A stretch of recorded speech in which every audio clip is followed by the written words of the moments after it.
Hi, well, today I bring you another story. This is also on the topic of guilt, and this time is guilt through the eyes of Maya and her friend Lena. You may notice me reading as well, and I'm going to make the full story available in case you want to read it on your own time. I know that the feedback that I always get from people is that they love sharing the stories with their children and start a conversation from there. So, of course, if you want to do that, feel free. I'm going to make the stories available. Otherwise, yeah, just listen.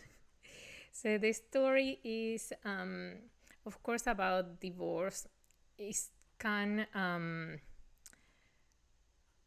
can create feelings of guilt on the parents, on the adults, but the kids feel it too. And it can create all sort of confusing feelings for them. So that's what I wanted to share this story on how Maya and these stories on how Maya and also her friend Lena process their own guilt and how we can learn from them as well and perhaps ultimately help our kids. Sorry. So Maya often felt guilty for missing her dad when she was with Anna at Anna's house. She didn't want her mom to think that she wasn't enough. But one night she blurted out, "I miss dad, but I don't want you to feel bad." Anna hugged her and said, "Maya, it's okay to miss him. It doesn't mean you love me any less." Then there was Lena's stories, and in her case, Lena struggled with guilt in her blended family. She felt like caring about her stepmom meant that somehow she was betraying her own mom. And it took time, but Lena learned that love isn't limited, it's expansive.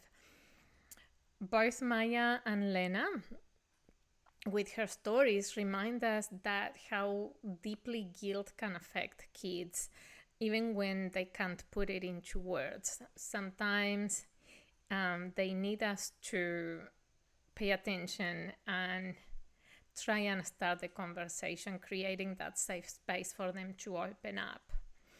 But that's the key as well, and why I wanted to share these stories, because I've noticed that kids often carry guilt silently.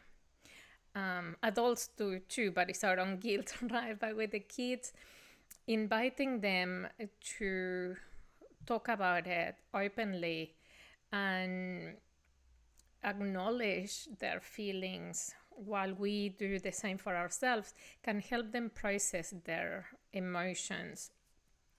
As parents, we can model self compassion and remind them that it's okay to feel complex emotions and mixed emotions. I find that,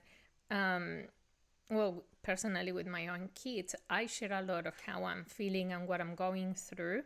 And in that way, it sort of opens the conversation and gets started for them to share as well. And this video can help you do that. If you feel like it may help start that process of talking about feelings with your own kids, I would love that. If you are ready to help to your family release guilt, the best thing you can do is start with yourself. So if you need help, reach out. You know where to find me. I'd love to support you on this journey. I'm going to put the links to all my offerings down below. But otherwise, I hope that just by listening to these stories and having these conversations, you can start your own process too. Much love, and I'll see you next week.